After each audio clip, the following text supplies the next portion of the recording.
contemplas totum deficit. Iisus actus vostros in te paritur, sed auditus solo tuto creditur. Credo quid dixit Dei filius, Iloque verbo veritatis verius.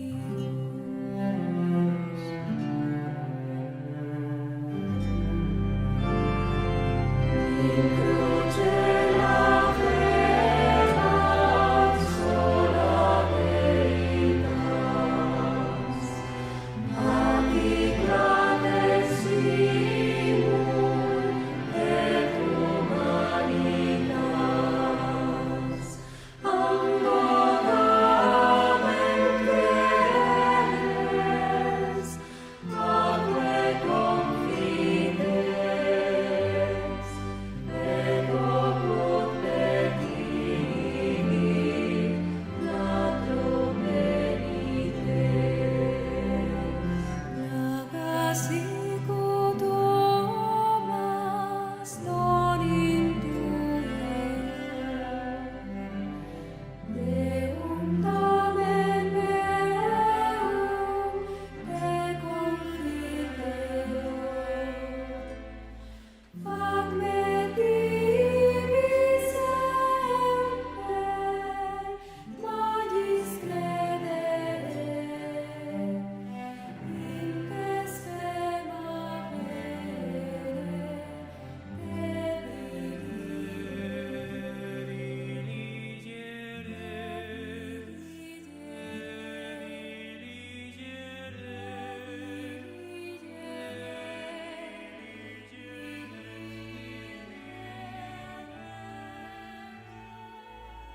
Nah, sekarang kita akan langsung memulai untuk pembicaraan kita bersama dengan Romo Beni. Tapi sebelumnya saya akan mengundang Romo Beni Pang untuk hadir bersama dengan kita. Saya pikir saya bingung nih mau memperkenalkan Romo Beni Pang bagaimana, karena kalau Anda ini sampai belum kenal Romo Beni Pang, kayaknya main Anda kurang jauh deh ya.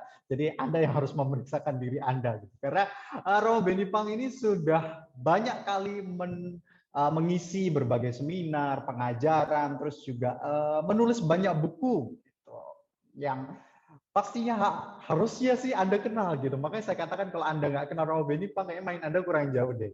Dan sekarang Romo Beni Pang berada di Roma, melayani sebagai Wakil Jenderal Ordo Karmel Internasional. Gitu ya. Mungkin Romo Beni Pang mau nyapa sebentar untuk saudara-saudarinya. Silakan Romo, say hi. Selamat apa nih Romo? Selamat siang di sana Romo.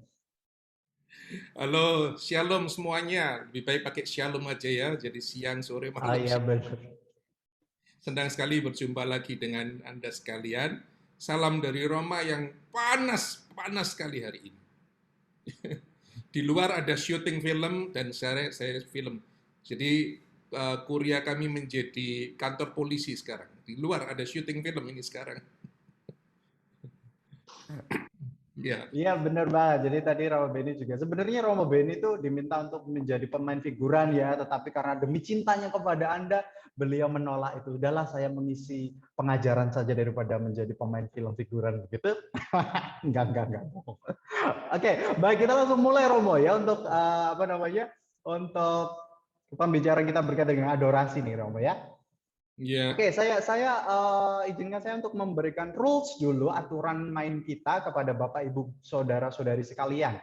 Jadi Anda diminta untuk untuk mute semua mikrofon Anda ketika talk show ini sedang berlangsung. Nanti ada saatnya Anda untuk unmute mikrofon Anda pertama. Lalu yang kedua, demi stabilnya jaringan ini karena ada begitu banyak orang yang bergabung, maka lebih baik Anda untuk mematikan kamera Anda supaya jaringannya tidak berat begitu ya. Karena nanti ada saatnya kok kita foto bersama dan seterusnya. Jadi jangan khawatir yang sudah dandan gitu. Aduh kok suruh matikan kamera nanti nggak kelihatan. Tenang, nanti kelihatan gitu ya.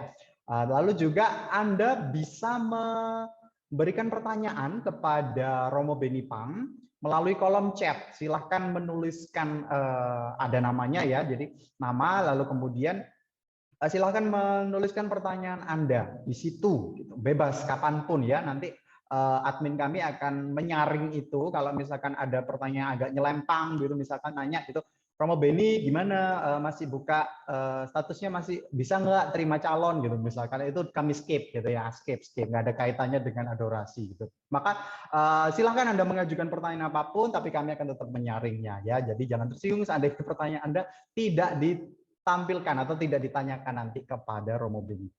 Oke, begitu aturan kita. Semoga kita bisa mengikuti bersama ini dengan baik. Oke, baik Romo. Romo udah siap nih ya. Jadi kita membicara tentang adorasi nih kan Romo ya.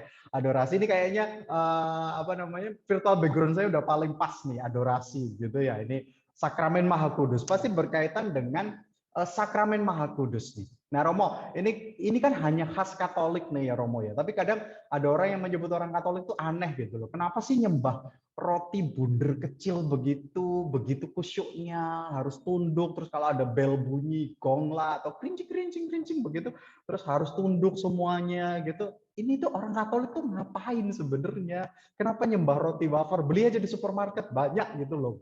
Ini kenapa nih Romo nih? Ya, sebetulnya Romo Dio, bukan hanya menyembah ya. Jadi kalau kita lihat di dalam liturgi bukan hanya menyembah waktu gong itu, tapi sudah ada banyak nih yang sampai berani menderita mati demi roti wafer ini. Jadi terus ada sesuatu di balik ini ya. Jadi aneh. Seorang anak kecil yang tidak punya pendidikan apa yang terlalu luas besar sampai PhD, seorang anak kecil pada abad awal-awal mula gereja di Roma ini juga rela mati untuk roti ini demi untuk memberikannya kepada orang-orang yang dipenjara, dan namanya adalah Santo Tarsisius. Jadi bukan hanya menyembah tapi rela mati, rela jadi martir. Jadi rupanya ini kumpulan orang-orang gila ini. Tapi ingat, para mistik itu juga seringkali disebut gila karena imannya. Nah, ini nanti menjadi kunci pintu masuk kita. Oke, berarti memang orang Katolik agak-agak gila gitu ya, nyembah roti wafer, bahkan rela mati demi roti sekecil itu. Halo, kenapa coba? Maka kita mau lihat ini sebenarnya kenapa roti ini gitu. Tapi kalau mau jujur deh Romo ya, jujur deh ya. Oke, kalau di luar gereja Katolik mereka mempertanyakan ngapain mereka itu menyembah, orang Katolik itu nyembah roti kayak begitu gitu. Mungkin orang akan bertanya-tanya gitu, kenapa gitu. Tapi kalau mau jujur nih Romo ya, jujur gitu. Sebenarnya di dalam gereja Katolik sendiri banyak orang Katolik sendiri yang mungkin juga nggak begitu percaya, bukan nggak begitu, bahkan nggak percaya gitu bahwa ini benar nggak sih Yesus itu betul-betul hadir di sini. Bahkan kalau kita lihat di kisah-kisah orang kudus begitu yang kadang bertobat itu kan juga ada yang imam pun juga ada yang nggak percaya gitu loh. Sampai terus kemudian dia mengalami sendiri dan seterusnya. Ini gimana nih Romo jadinya? Oh bisa ya gitu ya. Ya Romo bener sih. Saya ini nggak boleh buka rahasia tempatnya di mana ya. Tapi Oke. saya Semoga nggak di Ordo Karmel ya. Tapi saya pernah ikut satu pertemuan di keuskupan gitu ya, dalam rangka persiapan. Itu hari Kamis Putih itu, Kamis Putih pagi. Untuk persiapan, bukan sih hari Rebo, pokoknya Pekan Suci. Nah, lalu dalam persiapan itu kita ngomong tentang sakramen Ekaristi. Nah, itu romo-romo ya, romo-romo. Terus ada satu nih angkat tangan yang dikumpul, lalu dia protes. Ada apa sih adorasi itu? Saya kaget kan. Ini Ini Romo atau preman? Terus pertanyaannya lebih dalam lagi, sudah kayak gitu, ngapain adorasi? Sudahkah ada statistik yang membuktikan bahwa kalau ada rumah-rumah adorasi lalu iman umatnya itu menjadi lebih tinggi? Tapi ini kalau sudah lulus S2 itu kan biasanya pinter-pinter ya. Tapi ini kok pertanyaannya bagaimana menilai dengan statistik kadar iman seseorang? Tapi itu pertanyaannya, betul. Nah, lalu saya cari lebih dalam lagi, digging lebih dalam lagi, ternyata dari riset gitu di Pew Research itu ya, dari kalau kita lihat setidaknya untuk gereja di Amerika, ternyata 69% itu percaya bahwa itu wafer itu hanya simbol saja. Wow, 31% yang sungguh-sungguh yakin bahwa ini adalah tubuh Kristus. Ini mengkhawatirkan. Saya khawatirnya gini.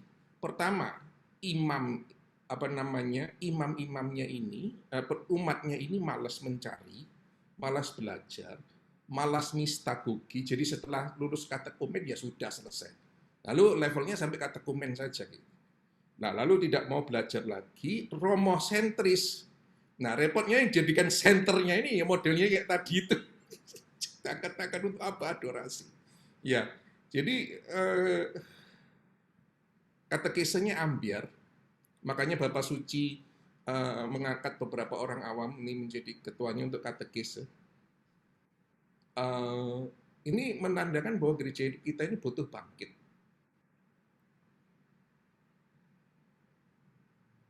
Sayangnya itu yang terjadi. Oke. Berarti bener ya cerita saya tuh bener. Bahkan mungkin ini kalau mungkin ada suster, ada frater yang bergabung bersama kita, coba deh tanyakan dirinya sendiri deh. Ini percaya nggak sih kalau roti itu benar-benar Tuhan, benar-benar Yesus Kristus yang hadir, bukan hanya simbol belaka ya, simbol. Beda sekali kehadiran nyata dengan simbol gitu. Mungkin nggak hanya untuk Romo Suster yang frater yang hadir di sini deh, tapi untuk semua Anda orang Katolik yang ada di sini yang bergabung bersama kita, coba tanya deh ke diri Anda percaya nggak sih bahwa itu roti itu, hosti itu adalah kehadiran nyata, bukan hanya simbol. Kalau Anda terus kemudian jawabannya ragu-ragu atau saya nggak percaya gitu, ini saatnya berarti bener Anda ikut webinar ini berarti Anda benar, berarti Tuhan sudah menarik Anda untuk membetulkan diri Anda ya, ini saatnya. Nah ini Romo, berarti kan kita permasalahkan itu. Roti itu adalah betul-betul tubuh Kristus gitu ya. Nah tetapi kalau di Alkitab tuh nggak ada tuh Romo yang mengatakan bahwa roti itu adalah tubuh Kristus gitu. Emang ada Romo ya di Alkitab yang mengatakan demikian Romo? Ini kan harus dasarnya kan harus Alkitab tuh. Ya, nanti kita memang orang Katolik sendiri tanya, di kitab suci ada enggak sih gini boleh? Ada enggak sih kitab suci itu? Terus orang Katoliknya nggak bisa jawab. Gampang toh. Plongo gitu. Ya, sebenarnya gampang toh. Kita enggak ngomong ekaristi lah. Kalau ditanya-tanya gitu tuh loh, kamu itu punya liturgi gini ada enggak sih kitab suci? Balik aja tanya gitu ya. Mobil itu ada, kata mobil itu ada di kitab suci enggak? Sampai jungkir balik ya nggak ketemu di kitab suci kan. Berarti nggak boleh atau nggak boleh? Jadi repot kalau semuanya ada kitab suci atau tidak. Tapi tentang hal ini ada di kitab suci dan kita perlu mencarinya lebih dalam. Romo, dia mungkin bisa share screen-nya tentang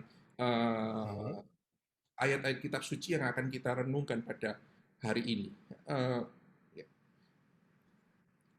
Ya, baik. Jadi kalau kita lihat Yohanes 6, Yesus mengatakan, ini pada khotbah panjang tentang roti hidup ya. Yesus mengatakan ini, yang saya highlight merah ini penting sekali. Akulah roti hidup. Ini setelah memberi makan sekian banyak orang, dia ngomong roti hidup, seneng semua. Oh iya, dia akan memberi makan seperti membuat roti itu digandakan. Nah, konteksnya kayak gitu ya. Setelah mujizat itu.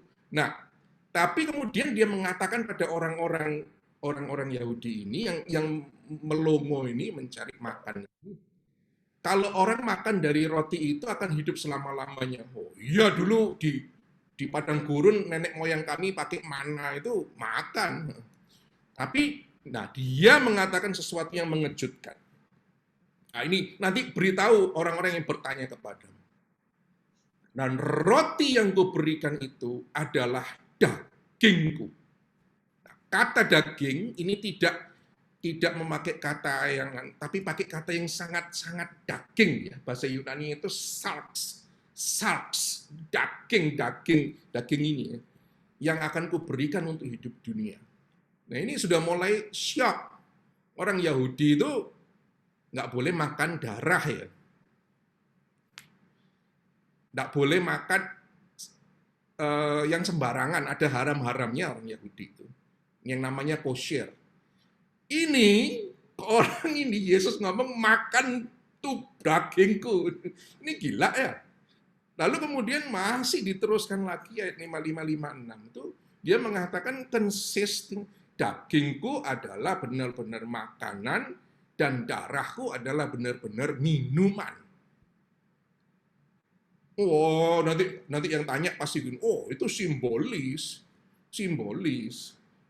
Loh simbolis gimana nih kok simbolis? Ini loh kata-katanya ini simbolis. Lalu dia mengatakan gini, barang siapa makan dagingku dan minum darahku, ia tinggal dalam aku dan aku dalam dia. Kata makan yang dipakai di situ, itu bahasa Yunaninya itu tragein. Tragein itu artinya ini loh, kecapan mengunyah seperti kalau kita makan daging tuh, mengunyah, kenyam. Dia pakai kata yang sedemikian itu, bukan pakai kata yang perjamuan atau enggak, tapi makan, mengunyah-ngunyah. So what's wrong? Nothing's wrong. Tidak ada yang salah. Dan perkataan ini keras. Orang-orang itu protes. Yesus tahu bahwa mereka protes. Maka ayat 60 itu orang-orang Yahudi mengatakan perkataan ini keras, siapa sanggup mendengarkannya. Skandal. Kata-kata Yesus ini skandal. Ya kalau nggak mau dengarkan Yesus, ya tinggalkan saja semua Alkitabnya. Jangan milih-milih kitab suci gitu. Jangan milih-milih kitab suci yang sesuai dengan aku. Aku yang harus menyesuaikan dengan sabda Allah. Nah, mendengar kekerasan ini, Yesus tidak kompromi. Ketika ngomong ini tidak kompromi. Yesus mengatakan pada para muridnya, setelah banyak orang pergi, kecewa dengan ajarannya, Yesus menantang para muridnya. Oke, you juga mau pergi? Lalu jawaban Simon Petrus ini nanti akan menjadi renungan yang sangat mendalam. Yaitu, Tuhan, kepada siapa kami akan pergi? Perkataanmu adalah perkataan hidup yang kekal. Sabdamu adalah sabda hidup kekal. Ini luar biasa, Romodio. Ini luar biasa. Nanti kekuatan sabda ini yang akan kita lihat lebih dalam lagi. Nah, sudah puas sampai di sini atau masih mau puas lagi? Mau dicarikan ayat kitab suci lagi? Kita lihat ayat kitab suci yang lain lagi. Coba. Oke. Oke. Nah, ini yang kita dengar dalam perayaan Ekaristi. Nah, nanti dikatakan, oh Ekaristi itu bikinannya gereja Katolik, tidak ada kitab sucinya. Ya ilah, itu Scott Hahn yang dulu orang Protestan yang evangelicals itu. Mas, karena dia hafal kitab suci di sininya hafal. Ya, Katolik kan di luar kepalanya ada kitab suci. Di luar kepalanya, nggak ada sabda Allah, nggak ada di dalamnya, di luar. Nah, itu ya, dia itu karena profesor kitab suci ya, sebelum jadi Katolik ya, ketika dia masuk misa itu kaget-kaget, seluruhnya diwarnai dengan kitab suci. Maka dia sebut sebagai perjamuan anak domba. Dia kaget, kok seluruh kitab Wahyu dia lihat dalam perayaan ini. Nah, kata yang kemudian kita ulangi, lalu kita sembah dan sebagainya, dalam Ekaristi itu adalah, ambillah, makanlah, Yesus mengatakan, inilah simbol tubuhku. No, simply, ini tubuhku. Dan ini menurut para ahli adalah verba ipsissima, yang belajar teologi pasti tahu. Ini adalah sabda Yesus yang benar-benar sabda. Minum kamu semua dari cawan ini, inilah darahku. Bukan simbol darahku, ini darahku. Wow. Ya, lebih mistik lagi, mari kita lihat yang terakhir. Nah, kalau kita baca baik-baik, Lukas 24, ini kedua perjalanan dua murid di Emmaus, itu teksnya panjang banget, tapi mereka itu tidak mengenal Yesus. Tidak mengenal Yesus. Masih tertutup, mata hatinya, matanya tertutup. Tapi ini ngeri sekali. Saya baca ini merinding. Pada waktu Yesus memecah roti, mereka langsung mengenal dia. Dan dia hilang. Ini mistik sekali. Ini teks ini buat saya merinding. So, seluruh kitab suci, Injil, kata-kata Yesus sendiri, tidak pernah mengatakan simbol. You mau percaya pada Yesus atau percaya pada orang-orang yang kemudian menafsirkan? Tidak, karu-karu.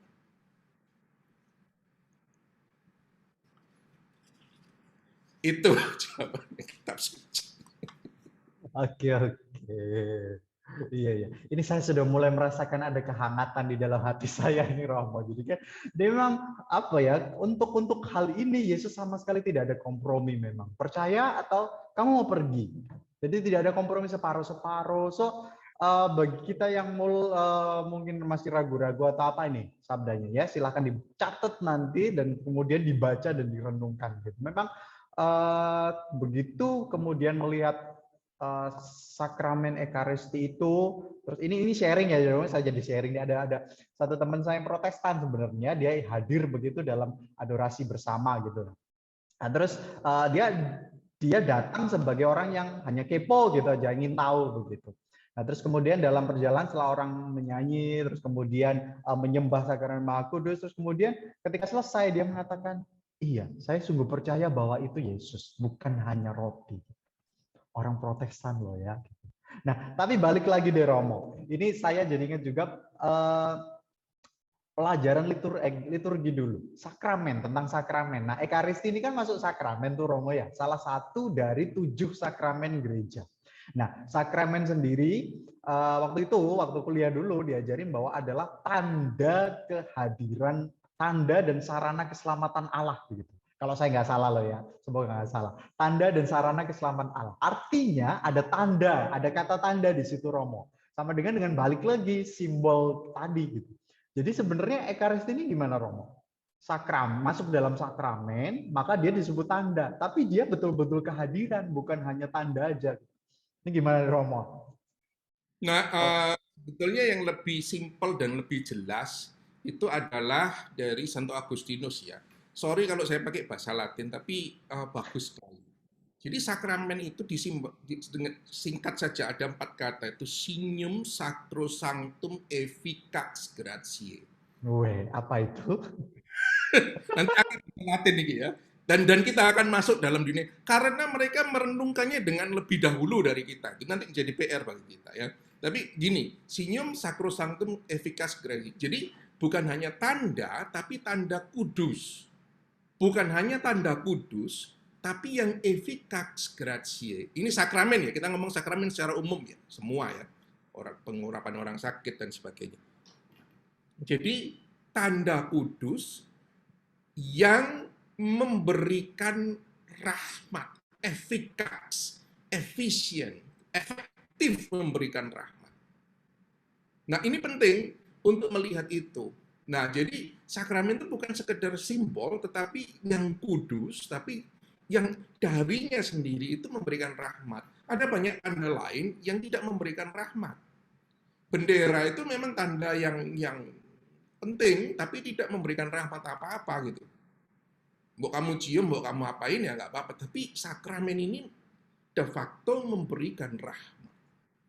Nah, apa yang membuat sakramen Ekaristi menjadi partikular itu dari Katekismus ya 1374 tuh. Saya kira ada di slide saya yang saya siapkan 1374. Jadi yang membuat ini nanti kita kembali lagi dalam ininya, dalam argumentasi yang sedang kita diskusikan pada hari ini.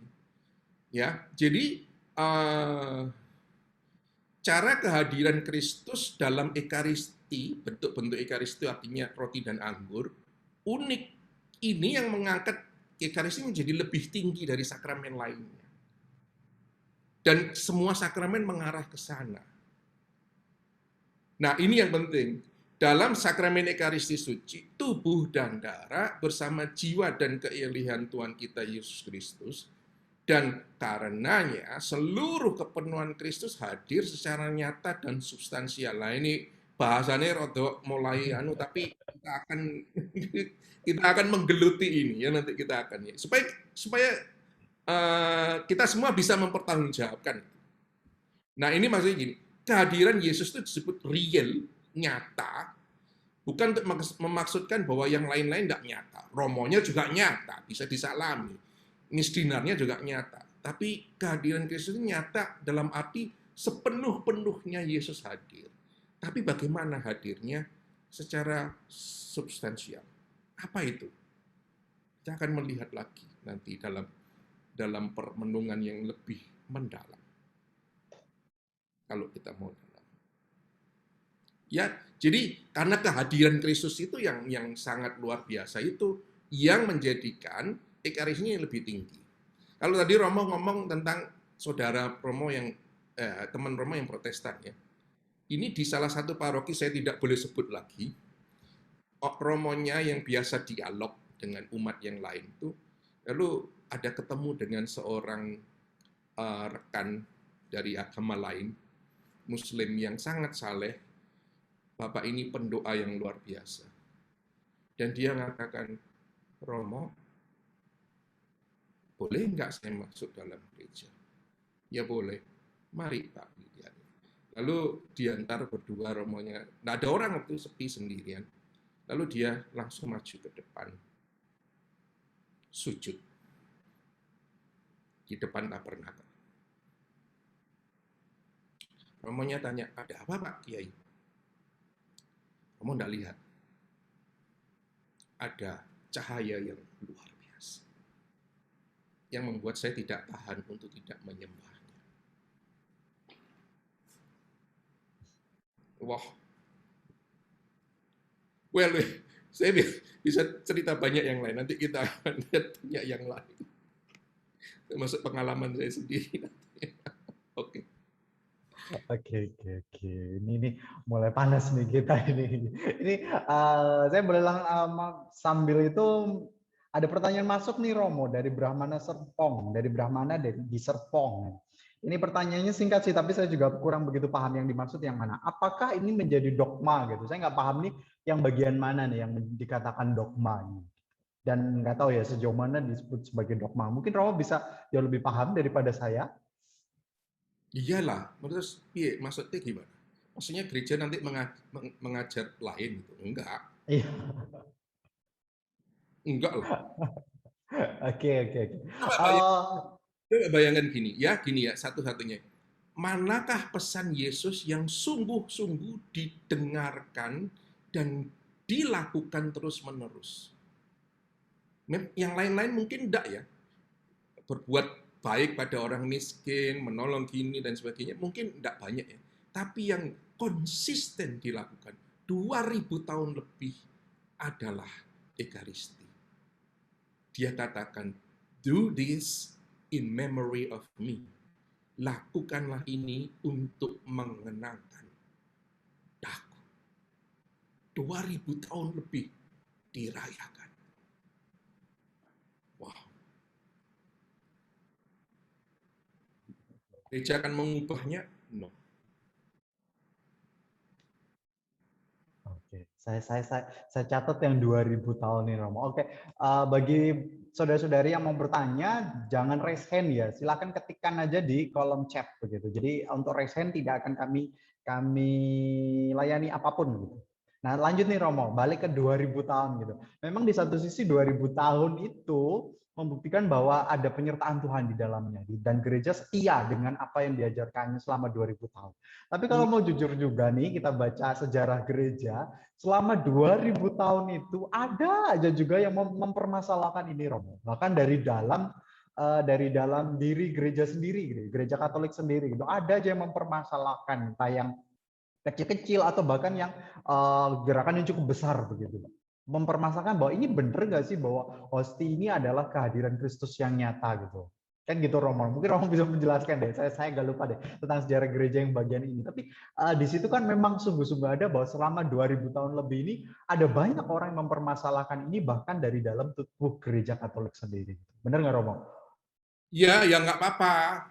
Jadi heresi itu ya bukan saja eh, gereja itu udah pengalaman ya digitu-gituin dengan kelompok atau seseorang tertentu itu udah pengalaman banyak sejak zaman Arius yang mengatakan Yesus itu bukan sungguh-sungguh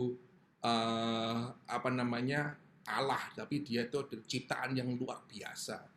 Lalu itu nanti jadi kelompok yang kita tahu saja itu sendiri, Arianisme itu udah banyak lah, udah banyak pengalaman dan gereja survive mengarungi ombak zaman yang seperti demikian. Dan ini benar, ada tantangan dari orang yang namanya Berengerius.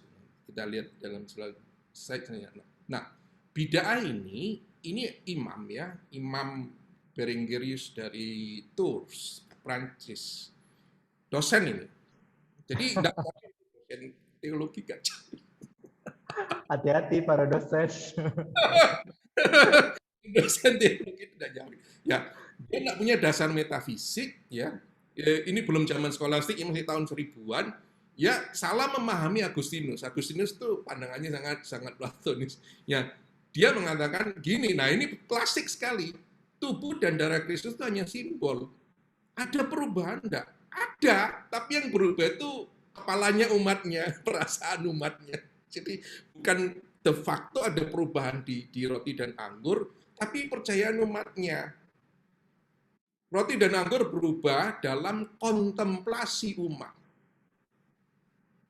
Wah, ini bahaya ini kalau ada orang yang nyenengi Romodio ini yang masih kinyis-kinyis, terus lihat gini, saya melihat Yesus dalam Romodio. Kontemplasi dia jadi Yesus, Romonya jadi Yesus. Lalu saya mengikuti Romo ini, itu kan ada agak ngaruh. Nah, karena bidaa ini ya, jadi ada blessing in disguise. Karena bidaa ini ada yang kemudian dalam teks selanjutnya itu next ya. Lalu kita melihat ada perkembangan sampai nanti berpuncak pada adorasi ya. Jadi ada bidaa Berengerius mengatakan itu cuma simbol. Umat aja yang sentimennya tinggi terus percaya bahwa Yesus itu situ, tapi kejadian tidak terjadi pada roti dan anggur. Nah, ada gerakan balik untuk mencintai Ekaristi di Belgium waktu di Roma. Jadi Prancis dan Belgium itu kan dekat lah ya Romodio ya. Nggak tahu Romo. Ya ngerti. Saya sudah bolak-balik ke sana. Oh, ada sedikit bau-bau congkak di sini. Jadi udah dekat Belgium sama Prancis ini kan. Nah, di Belgium ini mulai berkembang kecintaan hangat pada Ekaristi sampai pada ada devosi di luar Ekaristi. Nah, ini mulai keluar sedikit ya jadi. Nah, dalam perjalanan selanjutnya Thomas Aquinas yang akan kita lihat nanti lebih dalam kalau kita mau menggali muncul dengan kata-kata yang, nah ini yang pasti belajar teori pasti muncul semua ini, transubstansiasi. Dan ada nanti muncul madah yang kita dengar dengan baik, mudah-mudahan nanti bisa didengarkan musiknya, adalah adorote devote. Adorote devote, Latens Deitas. Itu karangannya Santo Thomas Aquinas ya. Ini sejarah yang menarik karena pada waktu itu diadakan perlombaan untuk mengarang himne. Thomas Aquinas buat, lalu Santo Bonaventura ya, satunya Dominikan, satunya Fransiskan membuat. Bonaventura kalah, ngambek dibakar. sayang sekali dibakar karena kita bisa melihat dari refleksi dari Fransiskan tentang Adoro Te Devoti. Nah, berpuncak pada Urbanus tahun 2000, Paus Urbanus VI 1264, jadi sudah lama ya Adoros ini, dia merayakan hari raya Corpus Christi, tubuh dan darah Kristus itu. Ya, dari situlah malah awal mula adorasi sakramen Maha Kudus. Loh, sudah dibuat jauh sebelum reformasi Luther. Jauh. Nah, tapi masih ditantang saja nih biasa oleh gereja-gereja yang muda. Jadi nanti skisma di Barat Protestantismenya ini gini, kalau mau dipikirkan secara lebih gampang tuh yang satu menetap, yang saya tidak menetap. Kehadiran Kristus yang satu menetap di Katolik sekali berubah dan menetap. Itu namanya transubstansiasi.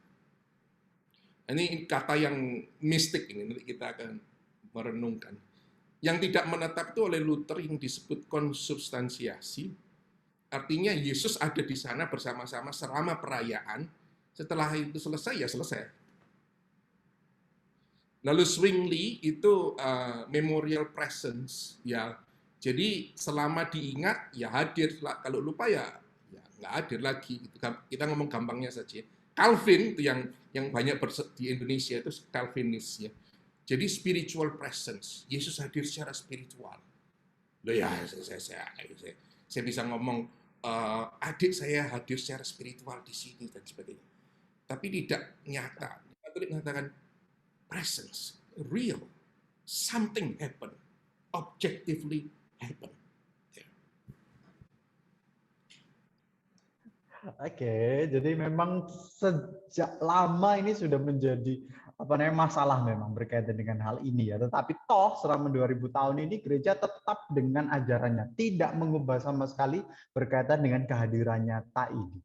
Nah, tapi tadi ada satu kata tuh Romo, transubstansiasi gitu. Memang kalau saya sih udah paham lah ya karena sudah kuliah ya. Mungkin ada banyak umat di sini yang mungkin belum paham gitu. Apa sih ini transubstansi? Karena biasa banyak sih yang pakai ini. Romo tadi waktu peristiwa transubstansi kayaknya Romo salah deh nggak buat tanda salib dan seterusnya gitu. Sering digunakan, tetapi supaya kita sama persepsinya gitu. Transubstansiasi mungkin bisa dijelaskan Romo deh. Transubstansiasi ini apa? Ada trans. Nanti jangan-jangan oh ini yang sejenisnya Transmart gitu. Belanja dong. Ya, ini kata sulit ya, kata sulit yang gini para saudara sekalian ya. Ini tidak menutup untuk di timur, tapi belum ada yang sangat reflektif dan mendalam. Tapi para pemikir pada waktu itu dan terutama Santo Thomas Aquinas yang otaknya itu suci itu. Otaknya itu suci, bukan hanya hatinya, tapi otaknya itu udah suci. Luar biasa orang satu ini. Dia menggunakan kata transubstansiasi itu dari kata trans dan substance. Ini asing bagi kita. Saya berusaha memahaminya, ini bukan budaya kita, tapi refleksinya mendalam. Mari kita lihat, coba memahami bagaimana mereka berpikir.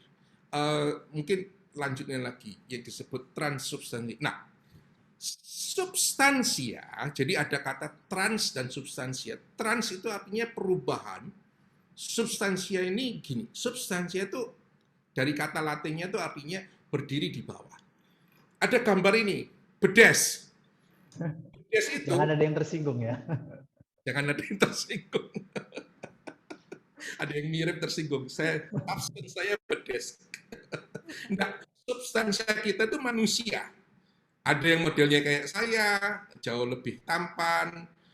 Ada yang seperti Romodio, sedikit di bawah ketampanan saya gitu.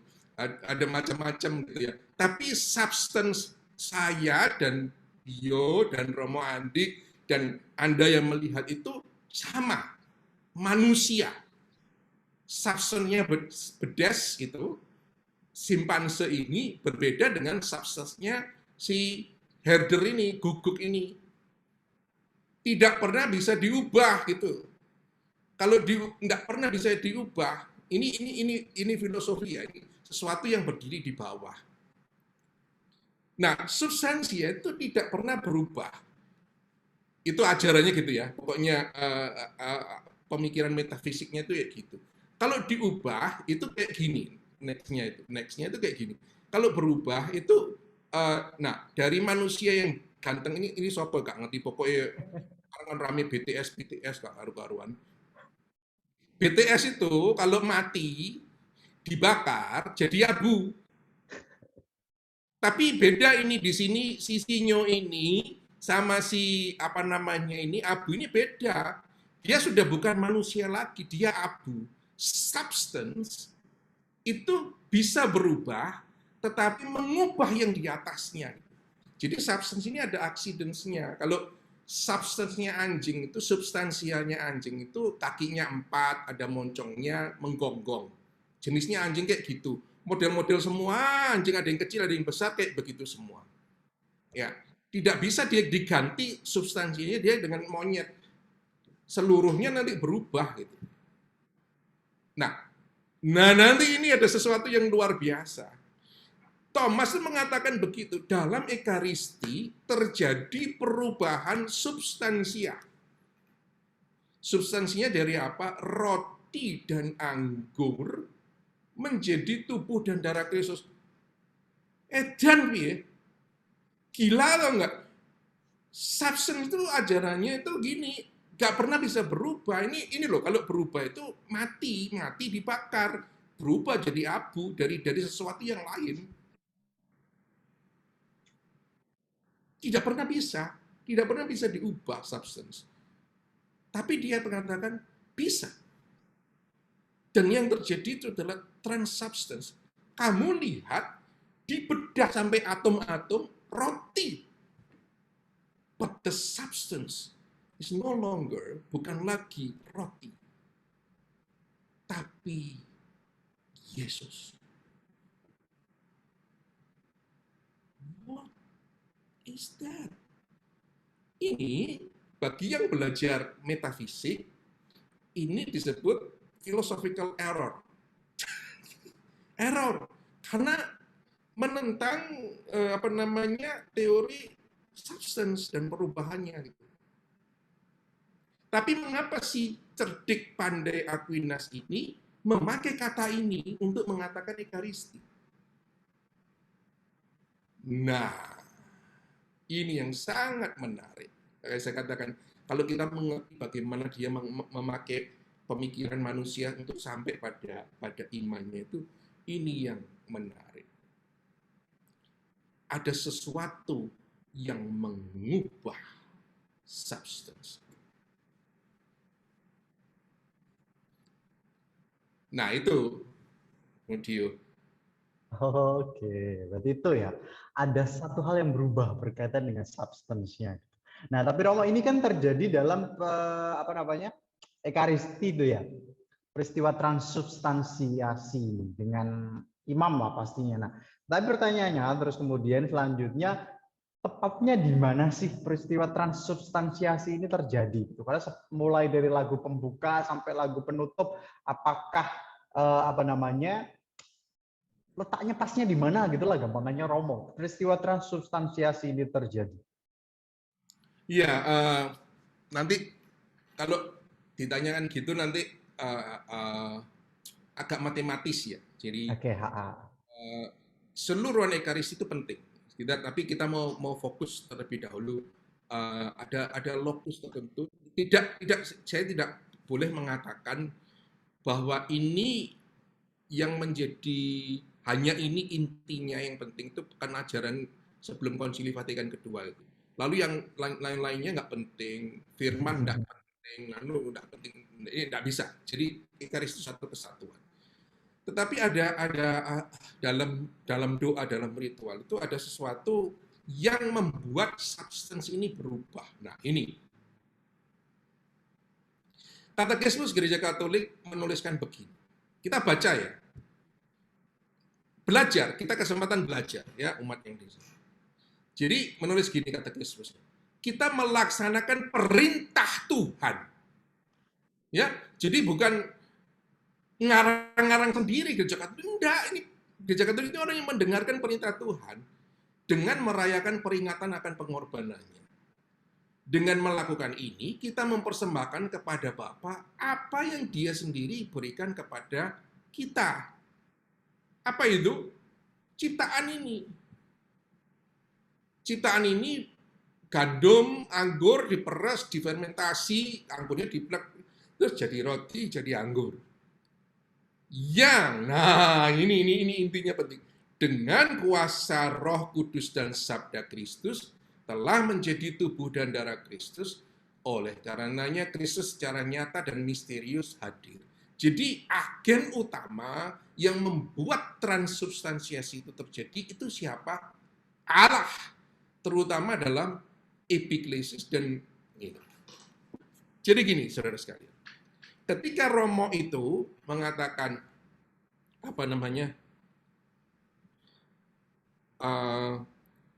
saya lupa bahasa Indonesianya. Ketika Romo Semoga dengan semoga dengan daya pencurahan rohmu menjadi bagi kami tubuh dan darah itu. Ya, ketika Romonya itu tangannya mulai begini, lalu mengatakan agar menjadi bagi kami tubuh dan darah. Pencurahan rohmu, aduh saya tidak bawa tanunya di sini. Dalam terjemahan Itali bagus ini. Con rugiada dello Spirito Santo, dengan embun Roh Kudus, gitu ya, memanggil kuasa Roh Kudus agar mengubah ini menjadi tubuh dan darah Kristus. Jadi epiklesis ini roh, kuasa roh mengubah. Kok bisa?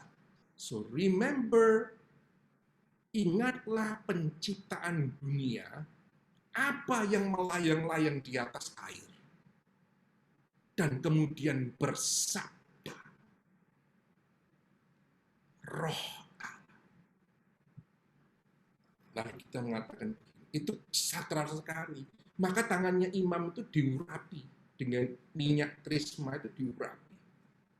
Keren sekali itu waktu tabisan diurapi. Lalu cucinya itu enggak pakai air, pakai roti.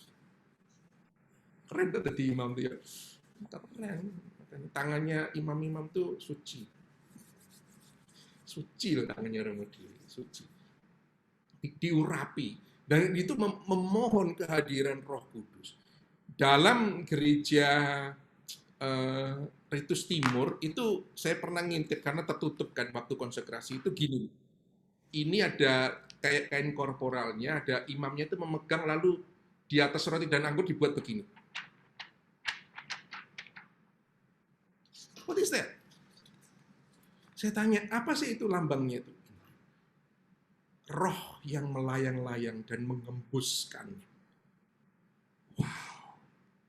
Lalu saya tanya yang belajar liturgi, ketika tangan imam ini begini, itu ada ombra, ada bayangan itu. Itu melambangkan Roh Kudus tercurah. Dan viverborum, kekuatan sabda, di mana itu imam mengulang lagi. Ini makanya saya ini mempersiapkan ini jadi apa yang merasa tidak layak tapi juga merasa dilayakkan. Mulutku mengatakan apa yang dikatakan Yesus, dan itu kekuatan seperti pada penciptaan. Allah bersabda, semua terjadi. Allah bersabda, semua terjadi. Dengan kuasa sabdanya, dia menghadirkan Kristus dalam roti itu tanpa mengubah bentuknya. Viverborum, dengan kuat kuasa sabda. Dan yang berbicara itu adalah Sang Sabda, putra itu sendiri. Ambillah dan makanlah, inilah tubuhku. Setiap kali konsekrasi, saya tuh merasa, oh my goodness, who am I? Sehingga saya boleh mengulang kata yang mengandung kekuatan dahsyat. Mencipta, melakukan mukjizat. Dan inilah yang dikatakan Thomas. Kekuatan firman itu dengan mukjizatnya mengubah substance. Kerotian itu menjadi tubuh Kristus. Maka yang kamu lihat adalah roti, tetapi yang kamu santap adalah tubuh Kristus.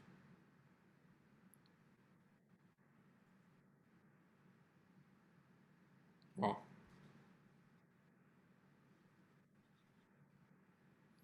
Maka dalam renungan nanti Santo Thomas tuh menyanyikan gini ya. Kalau dia kadang-kadang nulis itu kan kering. Lalu dia menyanyikan gini. Visus tactus gustus in te valitu. Artinya, ya Tuhan, di hadapan sakramen ini sambil adorasi itu ya. Kita bayangkan. Visus tactus gustus. Pandangan, indera pandanganku. Gak ngerti. Taktus, sentuhanku, gak ngerti, roti. Gustus, perasaku, gak tahu juga, karena itu roti. Inte valitur, semuanya gagal memahami. Sed auditu solo tuto creditur. Hanya dengan pendengaran. Indera pendengaranku ini yang membuat aku percaya. Lalu kemudian credo quid dixi Dei filius nil hoc verbo veritatis verius. Jadi saya percaya, nah ini penting. Saya percaya apa yang disabdakan Putra Allah. Dan tiada sabda lain yang jauh lebih benar daripada sabda kebenaran ini. Aku nak nyanyi itu merinding terus. Wow. Yakin sabda itu mengubah dalam Roh Kudus. Itu yang terjadi dalam transubstansiasi.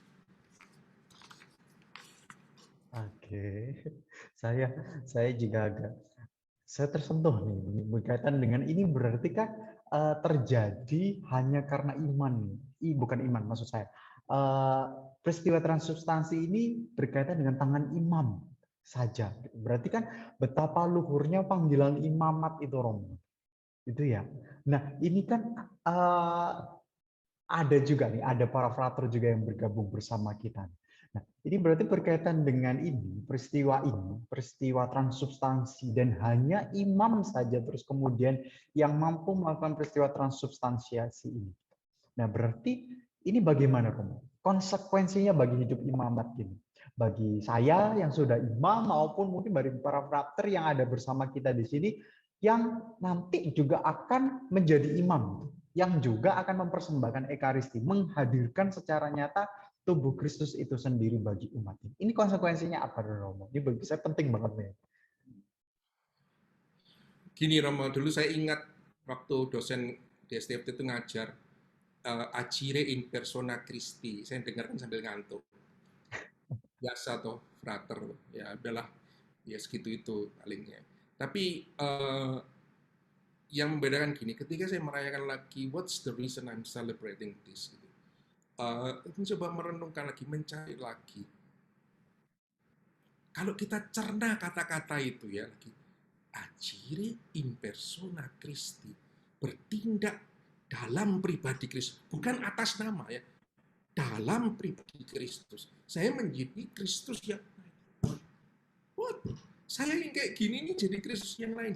Yes. Dan you mengatakan exactly yang disebut tadi verba ipsis magis, kata-kata Yesus sendiri, dan kata-kata itu, sabda itu mengubah, membuat mujizat yang sekian besar.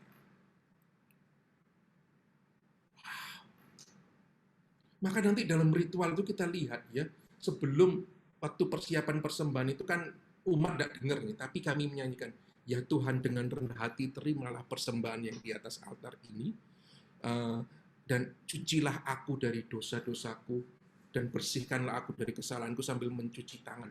Itu saya tuh setiap kali merasa, aduh Tuhan saya tidak layak merayakan ini, but you yang merayakan ini dalam aku.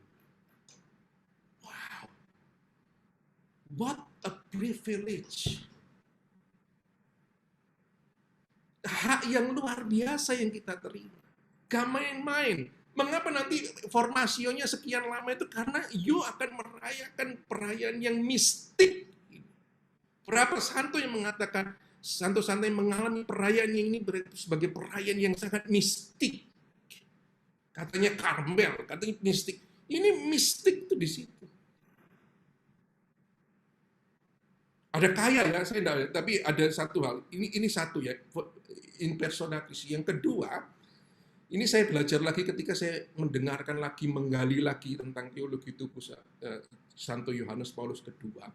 Dia mengatakan begini, Eko, lihat, kamu mengatakan setiap kali misa kamu mengatakan inilah tubuhku. So, sekarang take it personally.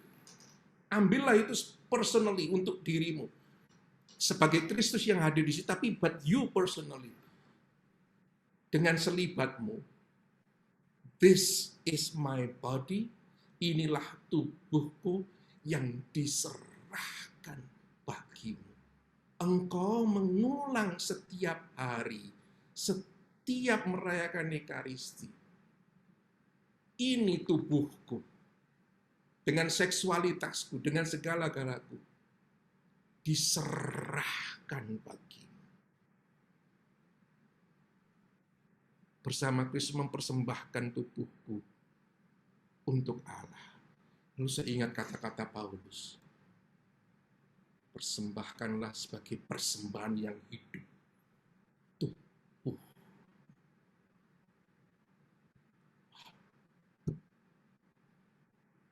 Saya gak wani kualat main-main dengan perayaan Ekaristi ini kan kualat. What a privilege to become a priest. What a privilege. Oke, saya malam ini saya diingatkan kembali deh akan panggilan saya sebagai sebagai imam ini. Oke, nah ini balik lagi dari Romo. Tadi kan ini kan berkaitan dengan imam. Sekarang bagi seluruh umat gereja Katolik kita balik lagi. Berarti terus kemudian adorasi. Ini kan tema kita berkaitan dengan adorasi. Gitu. Lalu sebenarnya adorasi itu bagaimana? Karena kalau Ekaristi kan udah jelas dia menghadirkan Kristus secara nyata. Gitu. Nah kalau adorasi sendiri Romo ini bagaimana? Apalagi ada yang namanya kan adorasi sakramen Maha Kudus. Sudah adorasi sakramen lagi, bagaimana nih Romo? Mungkin Romo bisa jelasin adorasi sakramen Maha Kudus itu bagaimana sih? Gini, praktisnya itu gini, setiap kali akhir misa kan imamnya mengatakan pergi diutus, ya, pergi diutus. Itu kata-kata pengusiran, diusir. Jadi pergi di sini. But anyway, itu karena begitu agungnya, ada banyak orang yang mengatakan, no, I want to be here. Kayak Petrus ketika melihat Yesus dalam kemuliaannya, bagaimana Yesus, karena tidak bisa ngomong ya Petrus itu, terus ngomong seenaknya dewe, itu khas Petrus. Kita buat tenda di sini, kita camping. Yesus, goblok situ lagi. Sudahlah, kita jalan lagi ke Yerusalem. Tapi that's just I want to be. Saya mau di sini bersamamu. Nah, itulah nanti menjadi ekstensi dari Ekaristi. Jadi adorasi itu ekstensi, perluasan dari Ekaristi. Terutama pada bagian kita mau mendekatkan diri, mengenalkan apa yang sudah kita terima dalam tubuhku, yaitu roti hidup itu, Kristus sendiri. Terus untuk dekat dengan Dia yang sudah aku terima juga. Nah, itu sakramen Maha Kudus. Nah, kata adorasi sendiri itu, mungkin saya kira saya siapkan teksnya ya. Jadi, kata adorasi sendiri itu artinya menyembah. Menyembah Allah. Doh kok sakramen Maha Kudus disembah? Buka katekismus di situ ada. Yang disembah itu siapa saja. Nah, menyembah itu adalah sikap apa? Ini keutamaan moral religi. Extension dari the virtue of justice, keutamaan justice. Ya, berikanlah pada orang lain apa yang menjadi haknya. Hak Allah adalah karena Dia telah menciptakan dan memberikan banyak hal pada kita hidupnya. Sikap terima kasih kita adalah menyembah. Mengakui Dia sebagai pencipta. Tapi mengakui Dia juga sebagai yang besar, yang maha dahsyat, yang telah membebaskan aku dari kejahatan. Jadi menyembah itu dengan sikap begitu, bukan pelongo-pelongo. Pelongo-pelongo terus bawa buku filsafat, ya. Bukan filsafat, tapi He save you, Dia mencipta engkau dan Dia menyelamatkan engkau. Dampaknya ini nanti seperti kata-kata Ibu Teresa ini yang ada di berikutnya. Nah, waktu yang kau luangkan bersama Yesus, lihat Dia yang di belakang duduk. Dalam sakramen Maha Kudus adalah waktu yang terbaik di bumi. Setiap kali kau bersama Yesus, relasimu dengannya akan diperdalam. Dan jiwamu akan menjadi mulia dan indah selamanya di surga. Juga damai di bumi akan terbantu untuk menjadi nyata. What is that? What is that?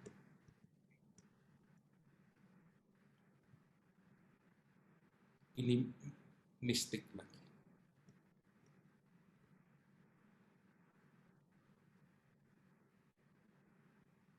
Jadi, itulah Ramadan. Jadi, adorasi itu adalah sikap menyembah saya. Menyembah sebagai ungkapan syukur saya, tapi sebagai pengakuan saya pada Dia yang sudah berbuat sedemikian banyak pada diri. Saya ini kadang sering beberapa ngomong dengan pastor-pastor paroki, kami refleksi bersama. Ada pastor mengatakan gini, iya ya, Ben ya, kita ini kadang-kadang sok intelektual, terus kita kalah beriman dengan umat yang meluangkan diri dalam adorasi, dalam doa. Dan seperti yang saya ceritakan tadi, ya kita menghalangi.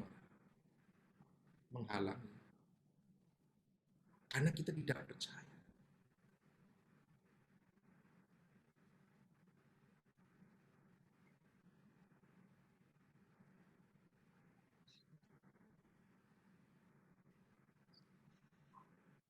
Oke. Nah, ini bagi saya adorasi. Kita hadir di dalam hadapan sakramen Maha Kudus, terus juga meluangkan waktu bersama Yesus dalam sakramen Maha Kudus kita. Tapi ini ya karena saya jadi host ya Romo, maka saya harus jadi julid ini ya.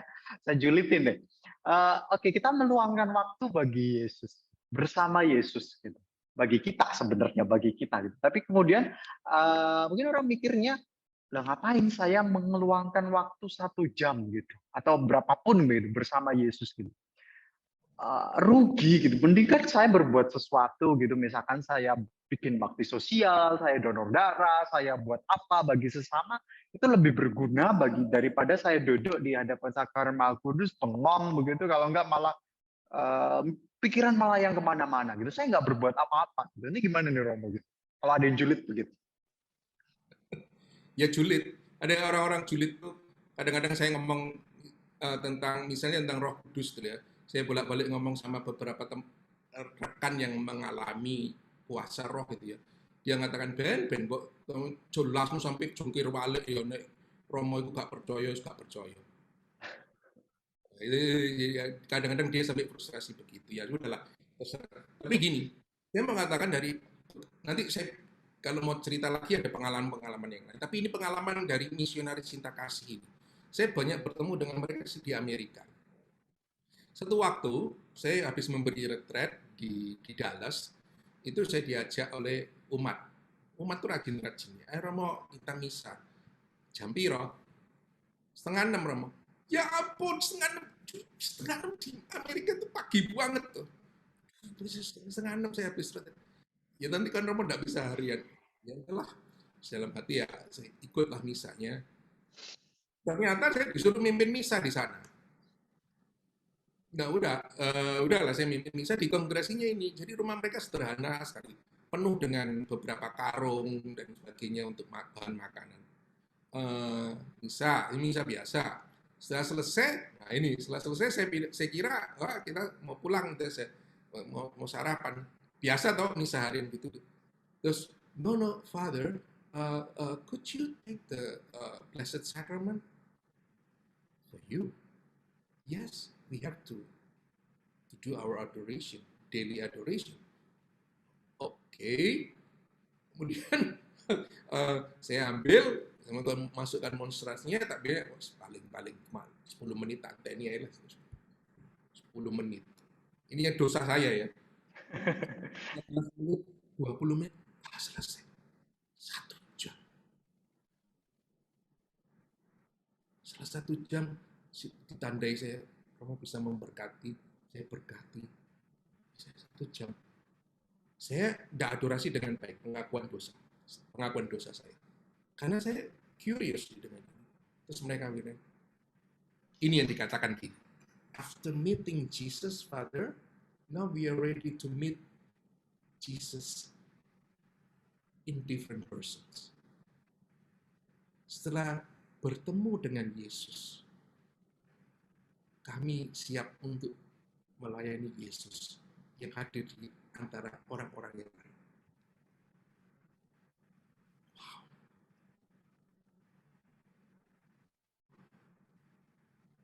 Maka Ibu Teresa ini dalam konstitusinya, dia melarang para nofisnya untuk bekerja di antara orang miskin.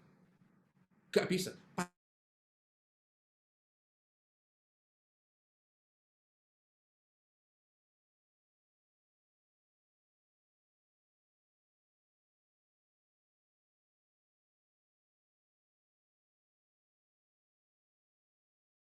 Siapa hubungannya adorasi dengan lalu dia kata, kalau engkau tidak bisa menemukan Yesus yang ada dalam sakramen Maha Kudus, it is more difficult, menjadi lebih sulit engkau menemukan Yesus dalam realitas kemiskinan yang buruk.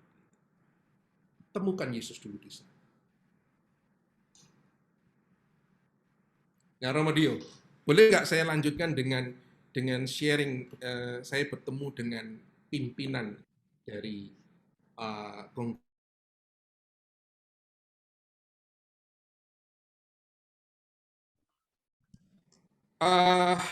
yang ada ya, lebih serem, tapi yang ini kita lihat ada hubungan antara, kita kan sering dikritik antara pasar, pasar di altar saja kita lupa di pasar, yang ngomong pasti gak ngerti hidup rohani apa dan tidak mengerti pasar itu apa.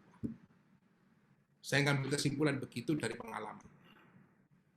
Ya, satu waktu saya lagi minggu ujian di Washington DC, Amerika. Ya, di Washington DC.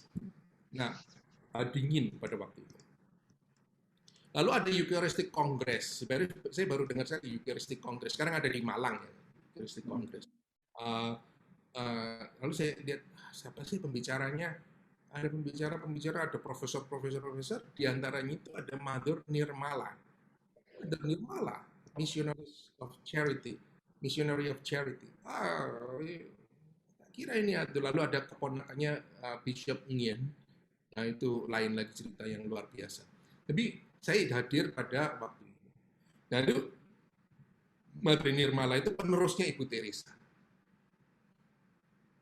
Orangnya kecil banget gitu. Saya salaman dulu pada waktu mereka, oh ya Father, thank you so much.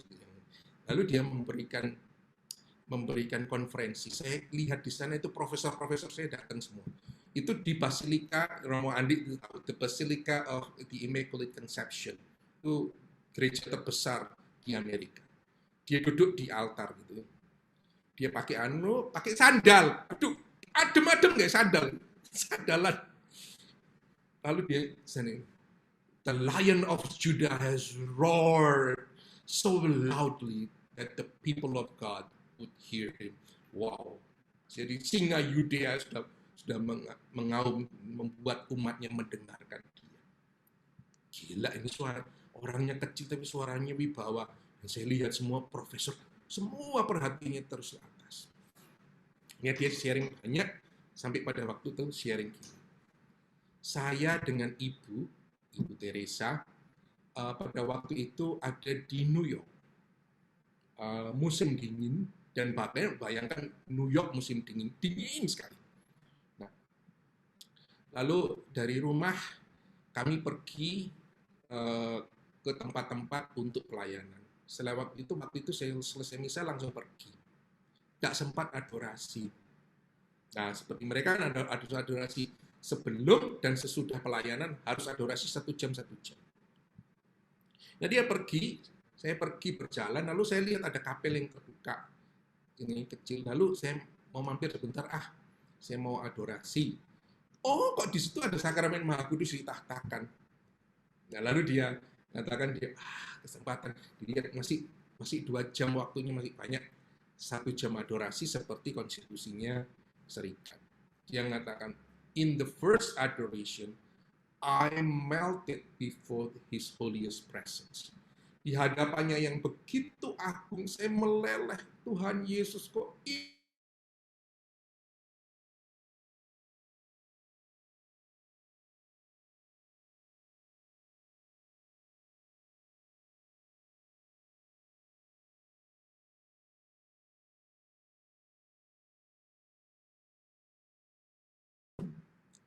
pulang rumah, nanti sampai rumah udah agak terlambat karena ada masalah keretanya, trennya itu. Lalu dia nanti di rumah nggak sempat adorasi, sudah selesai. Lewat situ masih buka lagi. Saya mau adorasi lagi sebagai penutup hari. Setelah pelayanan ke orang miskin.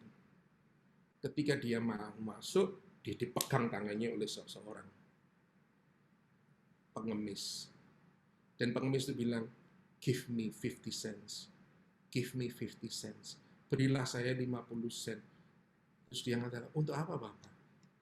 Saya kedinginan, saya mau beli kopi. Give me 50 cents. Saya enggak punya uang. Terus, give me 50 cents. Saya enggak punya uang. Akhirnya dilepaskan. Dia masuk dengan pikiran yang kacau. Lalu dia mulai duduk dan mulai adorasi di depan sakramen Maha Kudus. Dia mengatakan gini, saya tidak bisa berdoa. Saya gelisah. Pikiran saya kacau, tidak seperti tadi pagi Yesus. Saya katakan, Yesus di mana engkau? Engkau tidak lagi hadir dalam sakramen Maha Kudus. Saya biarkan terus hampir 1 jam, lalu saya seolah-olah mendengarkan suara. Ini bagus sekali sih.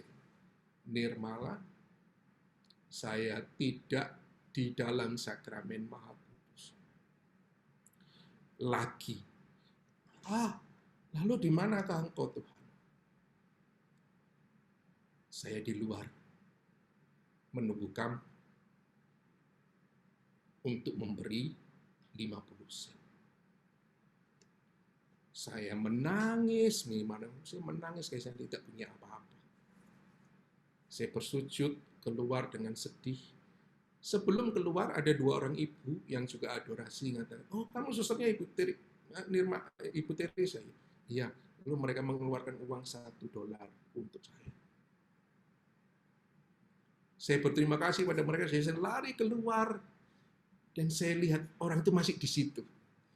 Saya dekati dia, saya pegang tangannya, saya katakan, ini Tuhan $1 untuk membeli minuman yang hangat. Orang itu memegang tangan saya, melihat saya, dan berterima kasih.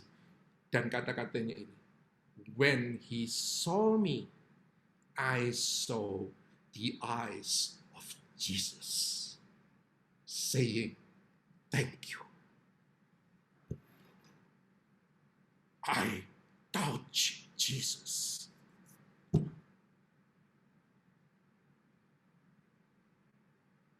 Semua hening, lalu dia mengatakan, amin. Saya tidak bisa tahan untuk tidak berdiri dan bertepuk tangan. Penjelasan dari hidup dia yang luar biasa, luar biasa. Bagaimana menghubungkan altar dan pasar. Bukan teori, tapi pengalaman nyata.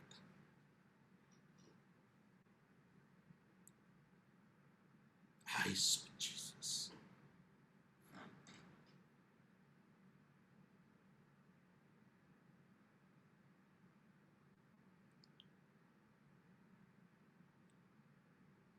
That's it. Saya speechless ini sampai. Luar biasa sekali. Oke, bentar saya menangkan diri dulu. Oke. Romo, gini, kami mempersiapkan panitia untuk the possible ya, canonization untuk Titus Brandsma ya. Ini kami baru dapat informasi dari Beranda, baru saya dengar dan saya catat baik-baik. Karena saya banyak ngomong kontemplasi dan Titus Brandsma. Ketika ini informasi singkatnya yang sama dengan ini. Di dalam kegelapan di Dachau, kamp konsentrasi itu, ketika dia disiksa, dipukul dan sebagainya, satu himne yang membuat Titus Brandsma survive sampai akhir hidupnya. Apa himne itu? Adorote, devote, latens deitas. Dia menyanyikan himne itu. Itu calon santo kita.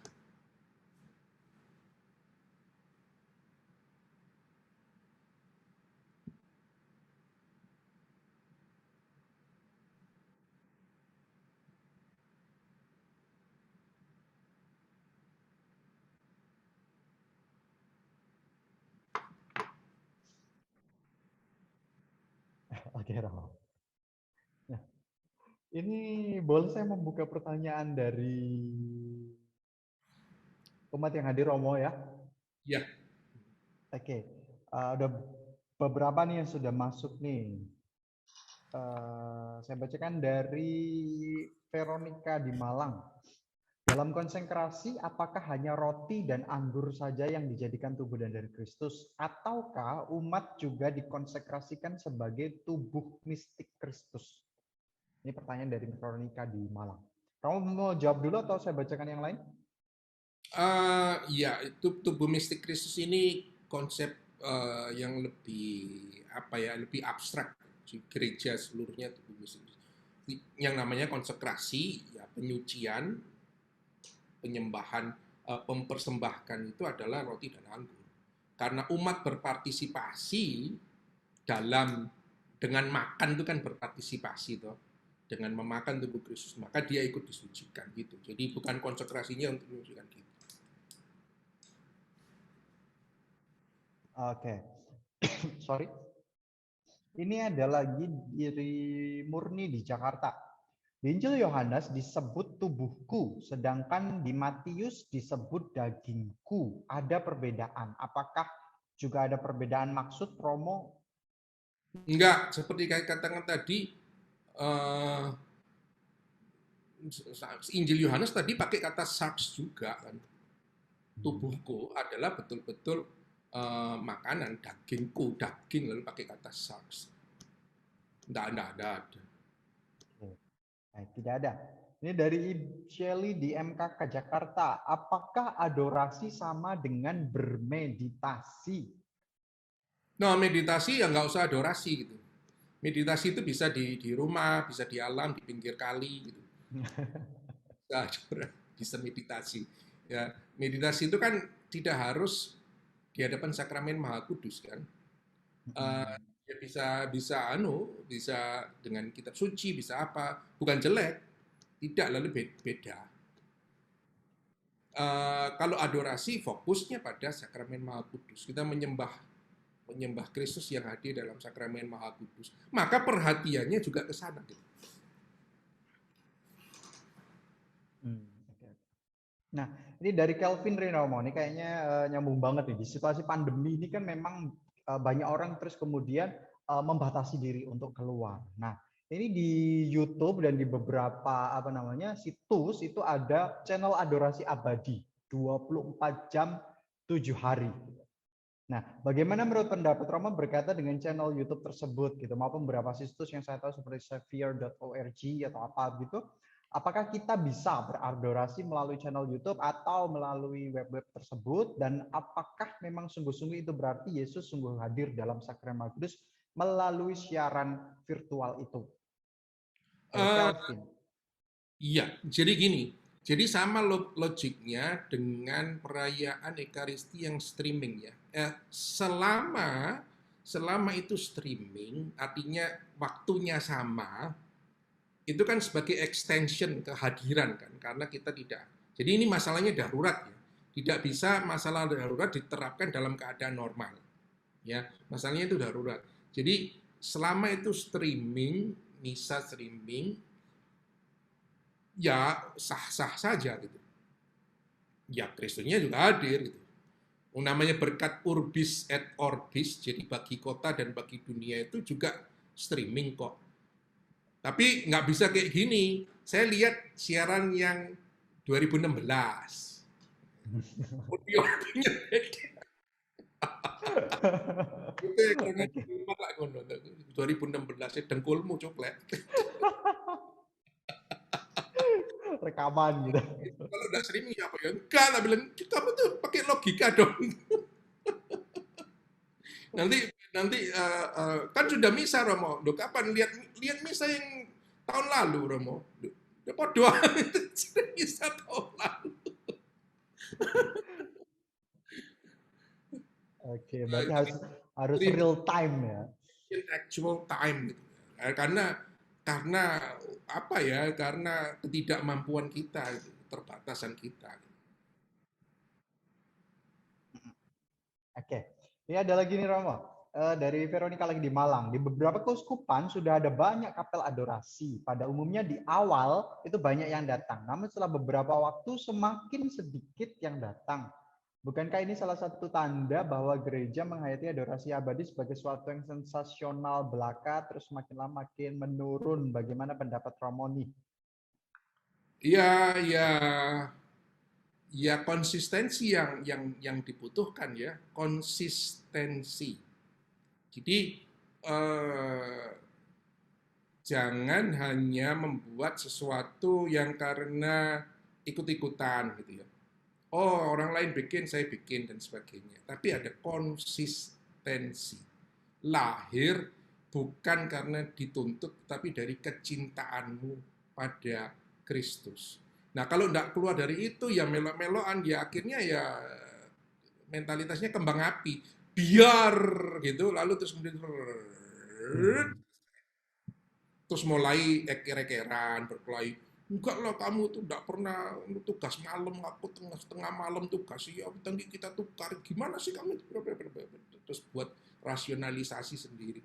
Ya kalau mau mengadakan sesuatu ya konsekuen dengan apa yang sudah diputuskan bersama.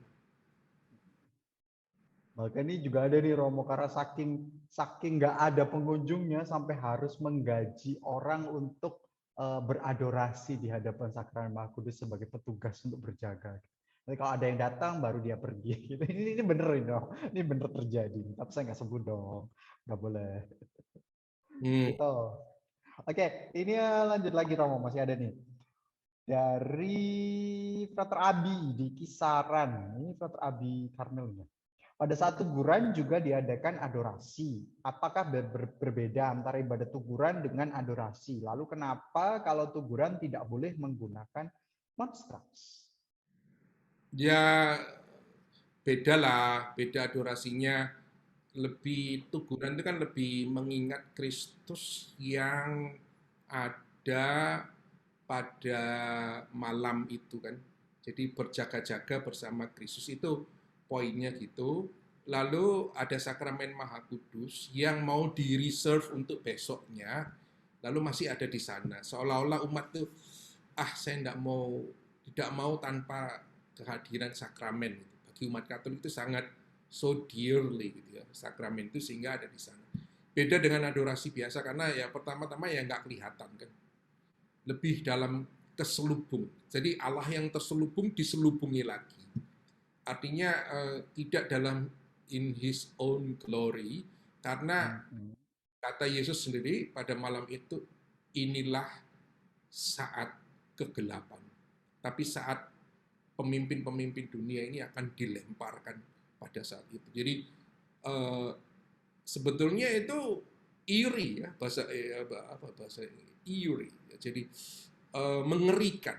Itu pertarungan Yesus dengan kuasa gelap yang terjadi malam itu sampai besoknya.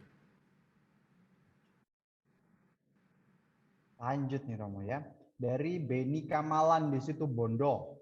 Saat masuk di ruang adorasi di suatu paroki, ada kalimat kutipan ayat kitab suci dalam brosur bunyinya begini.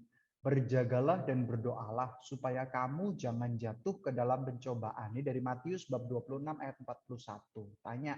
Pertanyaannya terus, apa hubungannya adorasi dengan jatuh ke dalam pencobaan? Hubungan langsung ya nggak ada. Berjaga-jagalah itu ya extended, bukan saja melulu di adorasi, tapi dalam perjalanan hidup. Itu perjalanan hidup. Kata-kata itu kan yang dikutip dari peristiwa di Taman Getsemani. Ketika Yesus Yesus berdoa terus balik, kurang ajar muridnya. Ini saat-saat yang kayak gitu itu terus ngorok kabeh itu kan. Yesus kata berjagalah karena daging ini lemah itu. Berjaga-jagalah. Gitu. Nah, Yesus mengingatkan para murid untuk berjaga-jaga dan berdoa karena pencobaan ini berat gitu. Besoknya itu berat banget bagi dia dan bagi mereka. Maka dia mengatakan berjaga-jaga.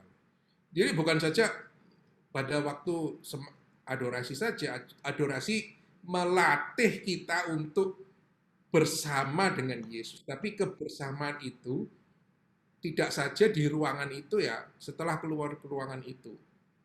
Ya, ingat, adorasi ini extension dari Ekaristi. Kamu sudah menerima tubuh Kristus. Tubuh Kristus itu sudah ada dalam dirimu. Gitu. Jadi ini yang penting, ini membuat kamu juga nanti berjaga-jaga selalu bersama dengan Dia. Supaya tidak jatuh dalam pencobaan. Lanjut Romo ya. Dari Tere, nggak tahu di mana nih, nggak menuliskan.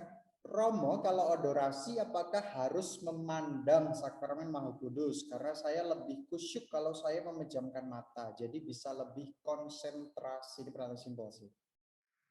Ya, pilihan pribadi mau memandang mau apa, ya silakan. Tapi gini, yang kita pandang ya roti, itu. Buat dipandang berjam-jam ya roti. Makanya Agustinus mengatakan visus inte valitur. Jadi indera penglihatan kita nggak lihat apa-apa gitu. Jangan terus kayak wah, ada sinar. Itu anu itu sudah jam tuh haus terus mulai ngelindur gak karo-karo. Luwe itu Romo ya. Luwe itu bakso sinar kok anu pentol sinar ayo bakso itu Romo. Ya jadi jangan cari itu, kalau Anda mau pejamkan mata ya enggak apa-apa, tapi gini, sadarilah dia hadir. I am here, you are there, and we are here. Kesadaran dan kehadiran itu penting. Itu yang membuat penyembahan ini menjadi indah. Salah satu gestures ya, ini kalau ngomong tentang gerak tubuh ya, saya kira para suster Putri Karmel ini mengajarkan sesuatu yang indah ya. Itu di hadapan sakramen Maha Kudus, pemakai gaya yang sangat timur sekali, itu sujud gitu. Gaya kita kan ke barat-baratan, berlutut itu ke barat-baratan. Berlutut itu barat gitu ya. Gaya timur itu menunduk atau bersujud sekali. Rekan-rekan muslim kita itu kalau berdoa, sujud. Itu sensasinya beda. Coba Anda. Saya ngasih memberi retret tuh sama siapapun, saya bilang, ayo kita sujud. Terus ibu-ibu itu mulai protes. Aduh Romo, sudah tidak bisa, lemaknya mengganjal di sini. Wes, nanti nggak iso bangun dibantu apa yang sampingnya. Memang lemaknya ganjel. Gelondong. Ada lucu-lucu lah kalau retret. Tapi ada sensasi yang luar biasa. Jadi mengikut sertakan seluruh tubuh dalam doa itu penting. Sehingga melihat worship, yaitu anak-anak di Steubenville itu kalau worship itu Yesus lewat Yesus, tangannya begini gitu, mengangkat tangan seolah-olah mau menjamah dia. Nah, orang Katolik ini kadang-kadang malu dengan itu semua. Nanti tidak boleh Romo tidak liturgis. Sembuh. Liturgis lagi. Liturgi itu bukan perkara mengukurnya incinya berapa. Nanti tanda salib katanya harus begini. Terus harus sampai di pusernya, udelnya. It's so superficial.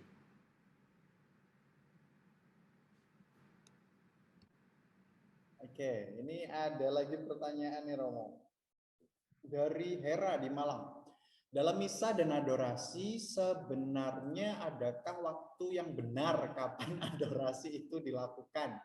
Karena kadang adorasi yang dilakukan setelah Bapa Kami, ada juga yang setelah komuni, dan ada juga yang setelah misa kami disuruh ke ruang adorasi baru melakukan adorasi. Wah, ini khas banget nih pertanyaan orang Katolik nih. Apakah ada peraturan khusus yang mengharuskan adorasi itu sebaiknya dilaksanakan di urutan yang mana? Silakan Romo. Adorasi itu adalah ekstensi dari sakramen Ekaristi. Ya yang benar sebetulnya ya sesudah misa itu. Jadi sudah misa saja nih. Namanya juga extension.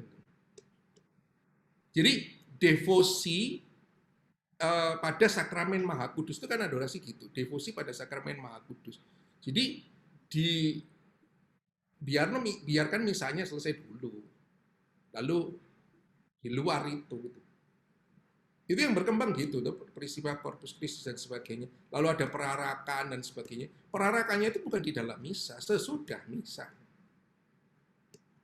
Ini karena pandemi, biasanya di sini tuh jalan dekat rumah ini, dari Basilika Santo Yohanes Laterano sampai Santa Maria Maggiore itu jalannya ditutup. Terus biasanya paus yang adorasi. Jadi perarakan. Sesudah misa. Nggak ada tengah-tengah misa ya, tolong dicatat. Oke, itu tadi pertanyaan terakhir nih Romo. Sudah nggak ada lagi pertanyaan, sudah habis. Mungkin Romo ada closing statement begitu yang mau disampaikan untuk menutup ini. Nggak ada, saya mau mengajak Anda untuk entah nanti screen-nya ini bisa jalan atau tidak. Yang Adorote Devote bisa di-download tadi. Ya. Oke. Kalau bisa, oke, baik.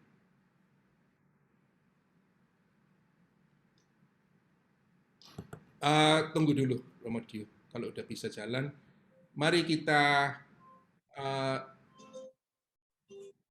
bisa jalan. Oke, baik.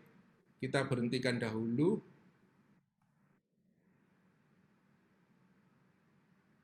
Oke. Mari kita merenungkan kata-kata yang ada di dalam Adorote Devote ini. Satu, apa namanya, gini, kalau Aquinas itu kalau nulis kering kadang-kadang, sangat intelektual.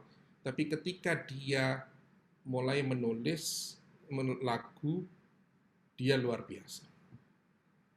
Nah, kita lihat di sini kata-katanya itu.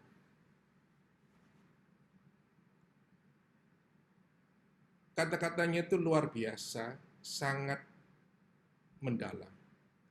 Mari bersama lagu penutup ini, Adorote Devote, yang sudah diaransemen oleh anak-anak muda dari Amerika Latin ini, kita lihat.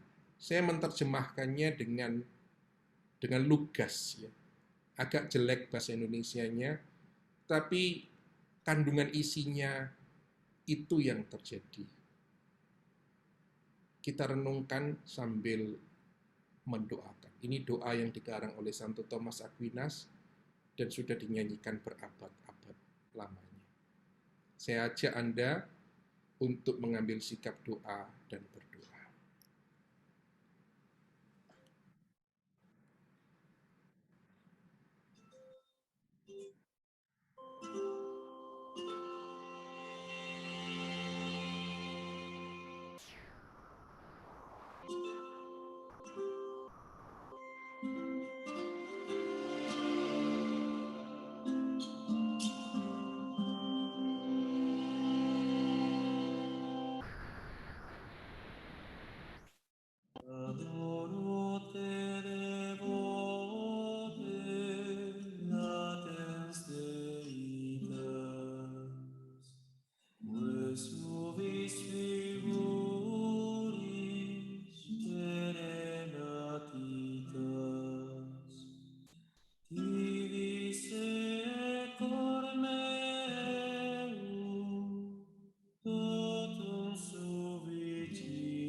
totum mundum quita omniscere.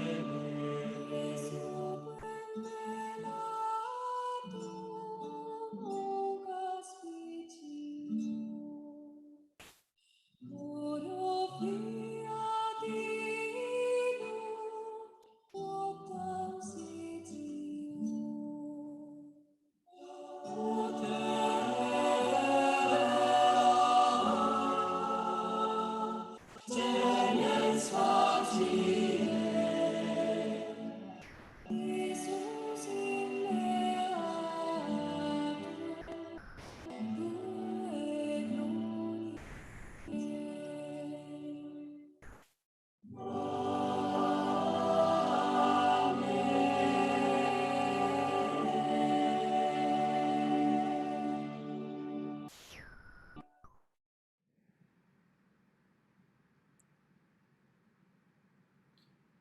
Ya Yesus, semoga Francisco, soy director ejecutivo de la Fundación Canto Católico. sungguh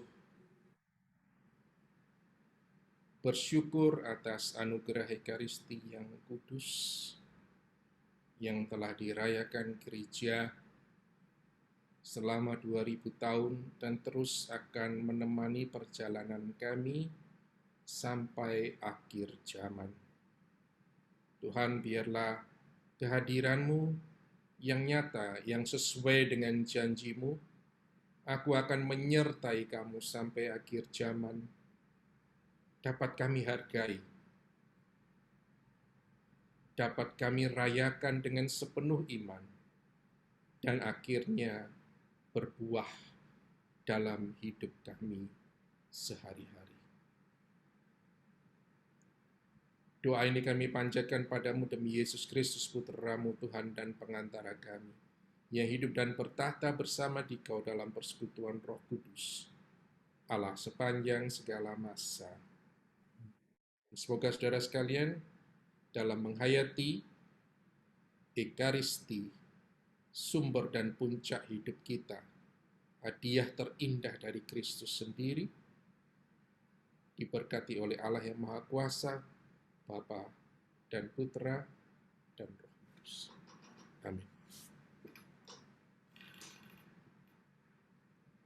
Terima kasih Romo Beni untuk apapun yang Anda berikan, untuk materi, untuk pengajaran, untuk sharing, untuk doa, untuk berkat yang sudah kita bagikan bersama. Terima kasih. Nah, sekarang Bapak Ibu Saudara-saudara yang terkasih, boleh dibuka kameranya. Kita mau foto bersama dulu sebagai dokumentasi. Dibuka kameranya. Yang sudah dandan biar kelihatan dari sepanjang itu kan. Ditutup kameranya. Silakan Romo Andi.